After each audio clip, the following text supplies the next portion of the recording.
అమరావతి అంటే ఆంధ్రుల సెంటిమెంట్. గత 10 ఏళ్ల నుంచి రాజధాని లేని రాష్ట్రంగా ఉండటం అంటే ఎలా ఉంటుందో ఆ బాధ ఏంటో ప్రజలకు తెలుసు, అనుభవించారు. అందుకే గత ఎన్నికల్లో ఏకపక్షంగా తీర్పు చెప్పారు. రాజధానికి గ్రహణం వీడినట్లే అని అంతా సంబరపడ్డారు. అనుకున్నట్లుగానే అమరావతి చీకట్లు తొలగిపోయాయి. కొత్త వెలుగులు మళ్లీ వచ్చాయి. స్ట్రీట్ లైట్లు వెలిగాయి. కలల రాజధానిలో కొత్త చరిత్ర మొదలైంది. అమరావతి ఎలా నిర్మించాలని అనుకున్నారో అదే కార్యాచరణ ఇప్పుడు మరోసారి తెరపైకి వచ్చింది.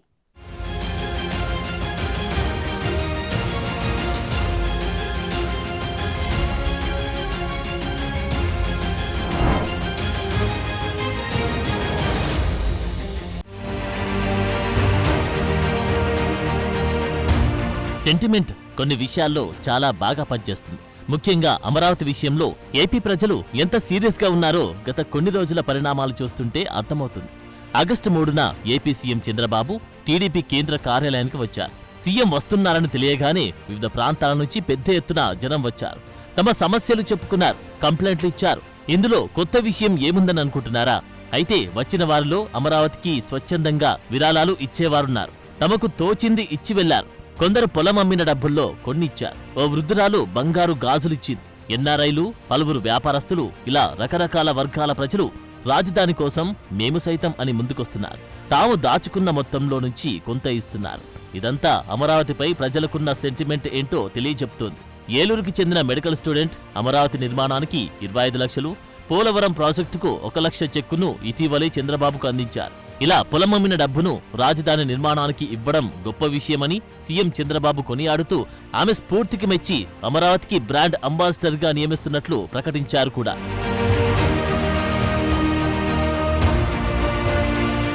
గతంలో 2014 నుంచి 2019 వరకు కూడా రాజధాని అభివృద్ధి కోసం విరాళాలు తీసుకున్నారు.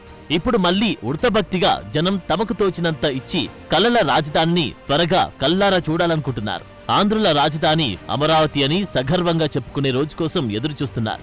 రాజధాని విషయంలో ప్రజల్లో ఉన్న సెంటిమెంట్ ఏంటో అర్థం చేసుకున్న సీఎం చంద్రబాబు కూడా అమరావతి నిర్మాణాలను వేగంగా పట్టాలెక్కించనున్నారు. అందులో భాగమే ఓవైపు యుద్ధ ప్రాతిపదికన జంగిల్ క్లియరెన్స్, ఇంకోవైపు ఇప్పటికే చేపట్టిన నిర్మాణాలపై ఐఐటీ బృందాలతో తనిఖీలు చేయించడం వంటివి జరుగుతున్నాయి. అటు విజయవాడ, గుంటూరు రైల్వే లైన్లకు రాజధాని ప్రాంతాన్ని అనుసంధానం చేసేలా 2017-18లోనే కొత్త రైల్వే లైన్ మంజూరైంది.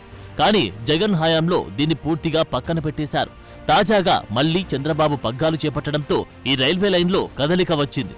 ఎర్రుపాలెం, అమరావతి, నంబూరు నిర్మాణానికి 56 కిలోమీటర్ల రైల్వే ట్రాక్ నిర్మాణానికి ఖమ్మం, కృష్ణా, గుంటూరు, పల్నాడు జిల్లాలో 450 హెక్టార్ల భూమిని సేకరించనుంది.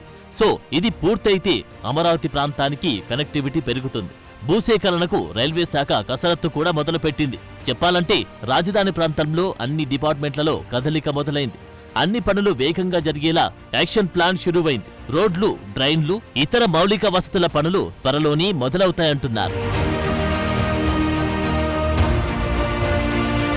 ఎలాగైనా వచ్చే 5 ఏళ్లలో రాజధాని నిలబడాలి.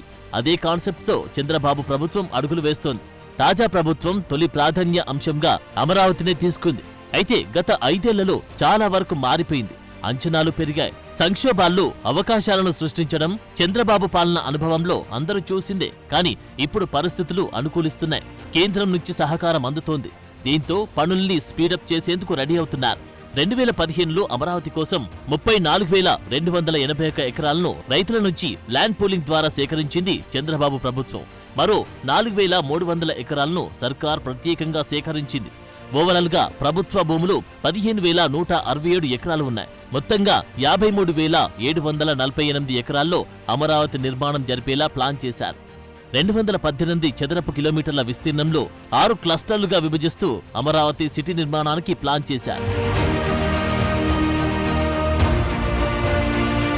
2016 అంచనాల ప్రకారం అమరావతి పూర్తిస్థాయి నిర్మాణం, మౌలిక వసతులు, సౌకర్యాలకు ఓవరాల్ గా 1.09 లక్షల కోట్ల రూపాయల నిధులు అవసరమన్న అంచనాలు వేశారు.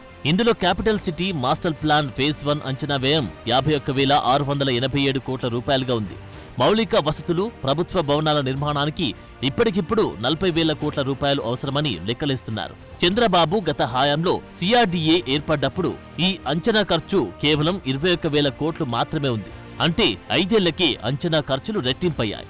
2014, 2019 మధ్య అమరావతి అభివృద్ధి కోసం ఆల్రెడీ 10,500 కోట్ల రూపాయలను నాటి చంద్రబాబు ప్రభుత్వం ఖర్చు చేసింది. సో ఆ పనుల్ని ముందుకు తీసుకెళ్లడంతో పాటే కోర్ సిటీ నిర్మాణం, ప్రణాళికలకు తగ్గట్లుగా ఇతర సౌకర్యాలు కల్పించడంపై చంద్రబాబు ప్రభుత్వం ఫోకస్ పెంచింది.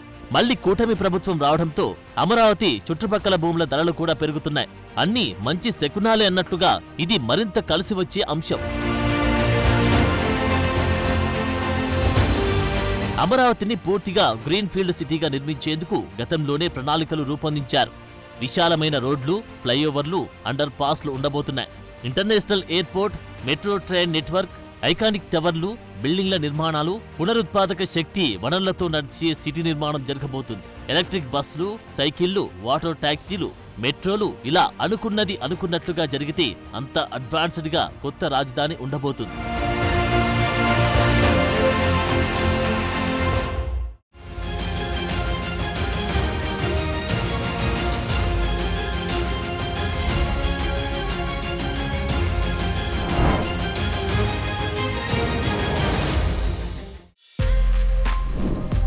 For more videos like this, subscribe Big TV channel.